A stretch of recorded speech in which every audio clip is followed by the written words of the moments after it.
നാല് വിഭാഗമാണ്. അതിരവറാക്കി എണ്ണിത്താലിന് കണക്കാക്കിയ എന്തിനു വെക്കുന്ന സാധ്യത അത്രയേറെ പ്രതിഫലം കൊടുക്കുന്ന നാല് വിഭാഗമാണ്.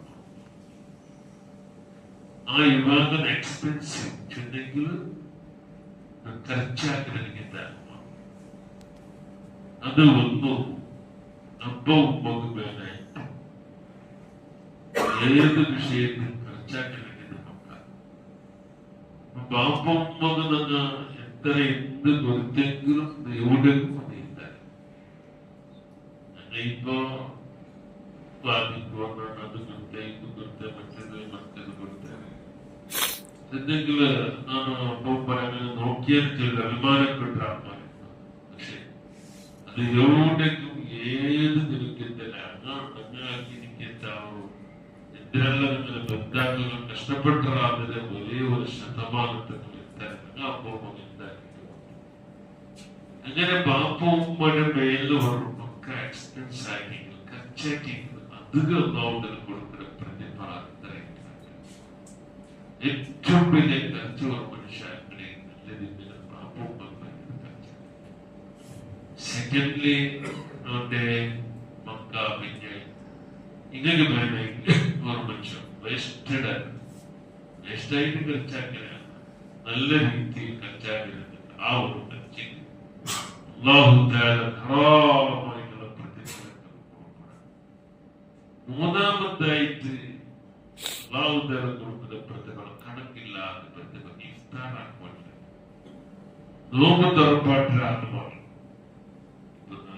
എല്ലാവരുടെ വർഷാവും കണ്ടുകണ്ട് ഒരു തിങ്കൾ റമദാന്റെ ബേസ്റ്റർ എടുക്കണമെന്നാണ് ഇതിലെ കൂലി കേട്ടുപോയി.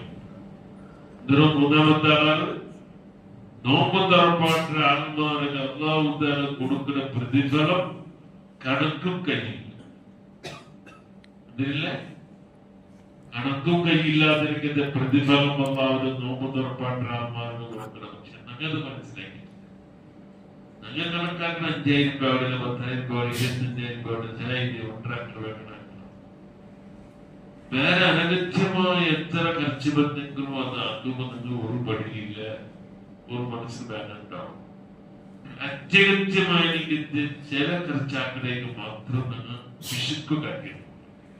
അപ്പൊ അതുകൊണ്ട് നബി സല്ലല്ലാഹു അലൈഹി വസല്ലം ഇഫ്താർ നോമ്പ് തുറപ്പാട്ടിനാണ് പ്രതിഫലം എണ്ണവും സത്യം. നാലാമത്തായിട്ടുള്ള പ്രതിഫലം സഹരി കൊടുക്കണം. അത്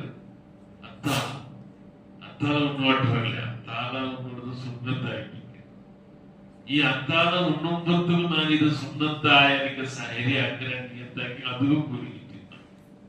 ഇത് മനസ്സിൽ കരുതേക്കും ചോറുകൂടേക്കും കൂലി എന്തോ ചോറുകൂടേക്കും കൂലിക്കുന്നു. അപ്പൊ പക്ഷെ നിയന്ത്രമായി സുന്നത്തായ ഒരു സഹരി ആയിട്ടിരിക്കുന്നതാണ് യൂസാക്കിയിട്ടുള്ള നിയത്താക്കി അതും ഉണ്ടാക്കും. അപ്പോ ഈ സഹരി കൊടുക്കുന്ന അമ്മക്ക് അല്ലാഹു തആല കണക്കില്ലാതെ പ്രതിഫലം കൊടുക്കും. അപ്പൊ അതുകൊണ്ട് മുഅ്മിനീങ്ങളെ ഇപ്പൊ ഒരാൾക്ക് ഒരു ഇഫ്താർ കൊടുക്കുക ഇല്ലെങ്കിൽ 2-3 ശാഖ മനസ്സിത്തരന്മാരുടെ ചില ആൾമാർക്ക് ഒരു 5 ആൾമാരോ 10 ആൾമാരോ കൂടി പണക്കർ കൂടിയിട്ട് ഇഫ്താർ ആക്കിയിട്ടുണ്ട്. ചിലരായത്തിൽ എങ്കിൽ മനസ്സിലും പിന്നെ പിന്നീട് ഇതെല്ലാം ഇന്നെങ്കിലും ഒരു ജമാഅത്തിന് ബെനിഫിറ്റ് ആയിട്ടിരിക്കുന്നത്. അതുകൊണ്ടിട്ട് അപ്പൊ ഓരോരുത്തരുടെ ബഗ്ഗിൽ അങ്ങനെ എന്താക്കുന്നത് അങ്ങനെ ഇഫ്താറാക്കിക്കൊണ്ടിരിക്കുന്നത്. അപ്പൊ അതുകൊണ്ട് അല്ലെങ്കിൽ 5 വാഹനങ്ങൾ കൂടിയിട്ട് 10 ആൾ കൂടി 5 ആൾ കൂടിയിട്ട് ഒരു ഇഫ്താർ അങ്ങനെ. അപ്പൊ ഈ വിഷയത്തില് നിങ്ങൾ എത്ര മനസ്സിലാക്കി ഇഫ്താർ ചൊല്ലുന്നത് അല്ലാഹു തആല കണക്കില്ലാത്ത പ്രതിഫലം തന്നെയാണ് മനസ്സിലാക്കിയിട്ട് ആ ഒരു വലിയൊരു കാര്യം അനുഗ്രഹിക്കട്ടെ. നിങ്ങൾ ചെയ്തിരിക്കുന്ന എല്ലാ അമലുകളും അല്ലാഹു തആല സ്വീകരിക്കുമാറാകട്ടെ. അല്ലാഹു ഖൈറും ബറക്കത്തും സന്തോഷവും ഐശ്വര്യവും ഇസ്സത്തും ഇഫ്ഫത്തും സലാമത്തും നൽകി അനുഗ്രഹിക്കട്ടെ. എല്ലാവരുടെ കഷ്ടപ്പാടുകൾ അല്ലാഹു തആല ദൂരീകരിക്കുമാറാകട്ടെ. കുടുംബത്തിൽ ഐശ്വര്യവും സമാധാനം നൽകട്ടെ. ലോകത്തേക്ക് അല്ലാഹു തആല സമാധാനം നൽകുമാറാകട്ടെ. ഹാഫിളീങ്ങൾ പഠിക്കട്ടെ.